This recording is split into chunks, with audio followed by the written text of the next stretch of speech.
என் இயேசு கிறிஸ்து இன்னைக்கு வந்தாருன்னா இதை செய்வாரா? நிச்சயமா செய்ய மாட்டார். ஆனா இதை செய்வாரா?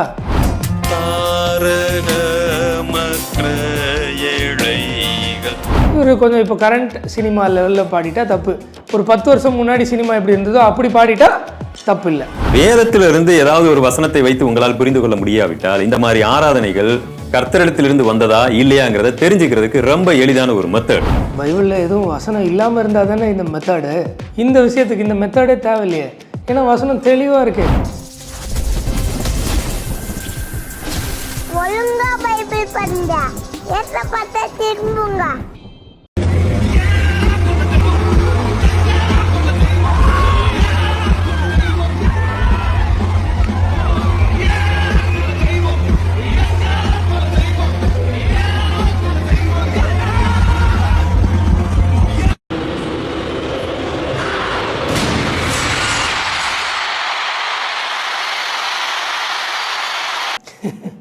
இந்த கம்பேரிசனை நாங்கள் பண்ணலைங்க, திருப்பூர் சாலமன் பண்ணார்.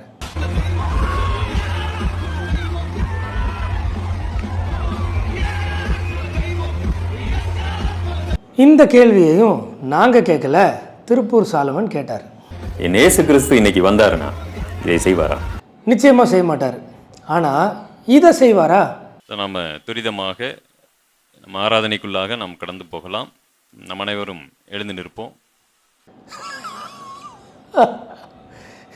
இப்படி இயேசு கிறிஸ்து செய்வாருன்னு நீங்க நம்புறீங்களா? இந்த மாதிரி பாடுவாரா, கத்துவாரா, குதிப்பாரா? நிச்சயமா மாட்டார். ஆனா இதை செய்வாரா? ஆவாரும் நாம் எல்லாரும் கூடி மகிழ் கொண்டாடுவோம். ஏன் இதுல என்ன அப்படின்னு கேட்டீங்கன்னா, உண்மையிலே சொல்றேன், எனக்கு புரியல. ஆவாரம் பூ தெரியும், எதோ சொல்கிறாங்க, எனக்கு புரியல. இப்படி புரியாத பாஷையில் வளருவாரா? சரி, இது கூட ஒரு சிலருக்கு புரியும்னு வச்சுக்கோங்களேன். இப்போ பாடுறாரு, உண்மையிலே உங்களுக்கெல்லாம் புரியுதான்னு எனக்கு பதில் சொல்லுங்களேன்.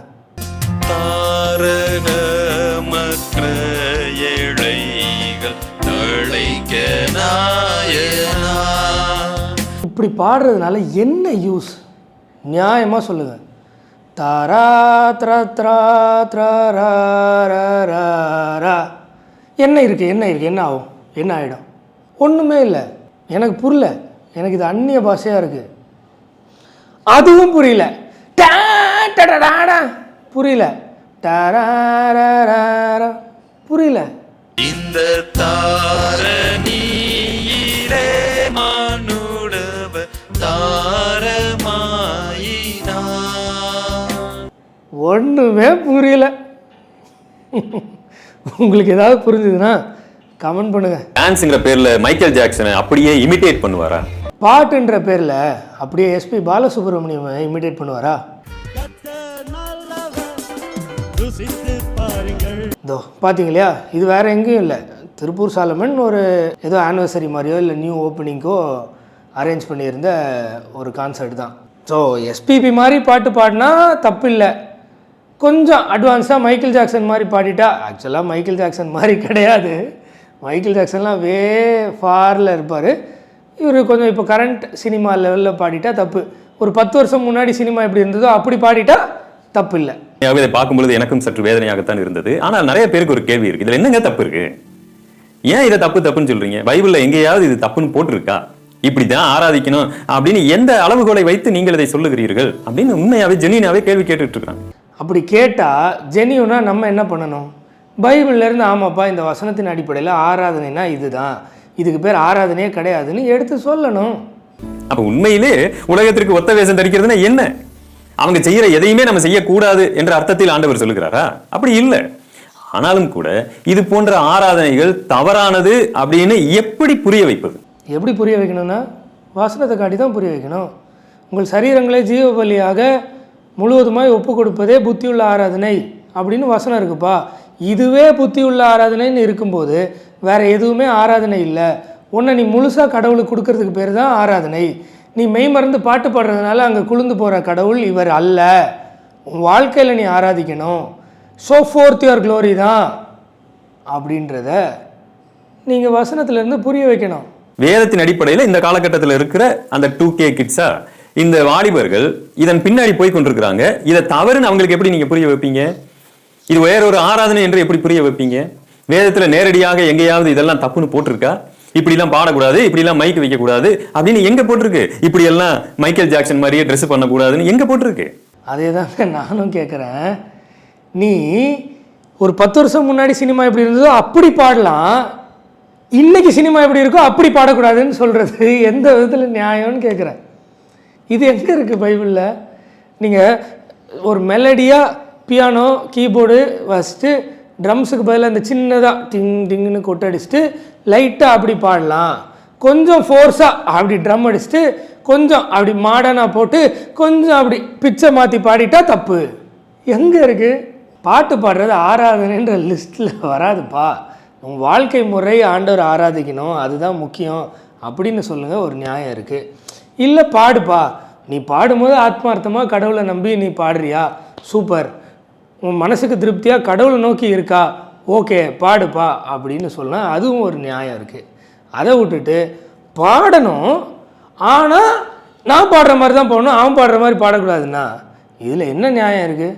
நம்ம எப்படி இதை சரி செய்வது? இது எப்படி? ரொம்ப சிம்பிளுங்க.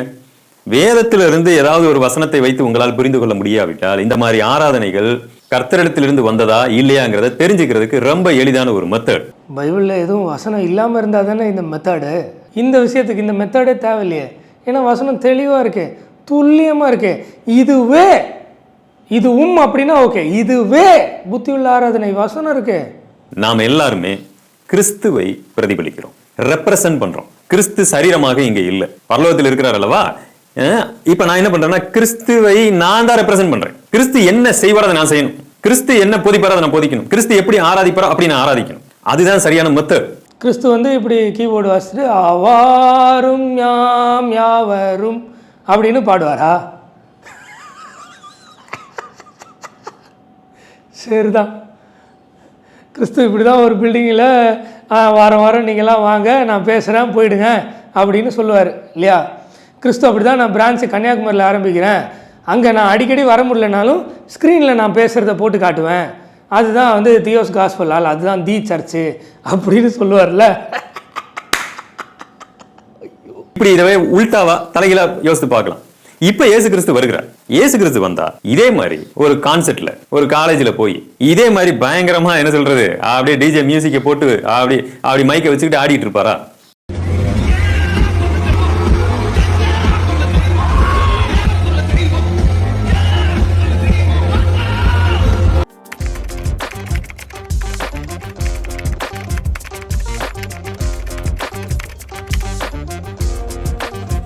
இப்போ சட்டிலாக அலங்காரம் பண்ணால் பிரச்சனை இல்லை, ஓவர் அலங்காரம் பண்ண பிரச்சனை. அது ஓவரு, இது சட்டில்னு யார் சொன்னார்? என்னுடைய பார்வைக்கு இப்போ இதுவே ஓவராக இருக்கு அப்படின்னா என்ன பண்ணலாம்?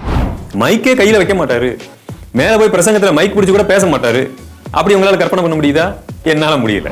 நார்மல் ட்ரம்ஸில் லைட்டாக வாசிக்கிறது கரெக்டு, அப்படி பேடில் போட்டு திருடுன்னு வாசிச்சா தப்பு அப்படின்னு சொல்லிட்டு திரிவாரா? அது என் இருதயத்தை தொட்டதுன்னா நான் அங்கே போய் பார்க்கணுங்கிற அவசியமே இல்லை. வீட்டிலே உட்காந்து அந்த பாடலை எழுதி வச்சுக்கிட்டு அப்படியே நான் அதை சிந்திச்சுக்கிட்டு இருப்பேன். ஆராதனை வார்த்தையை சார்ந்தது அல்ல, வாழ்க்கையை சார்ந்தது. நம்ம மொத்தத்தையும் ஆண்டவர்கிட்ட கொடுக்கணும், அதுதான் புத்தியுள்ள ஆராதனை. அது மட்டும்தான் புத்தியுள்ள ஆராதனை.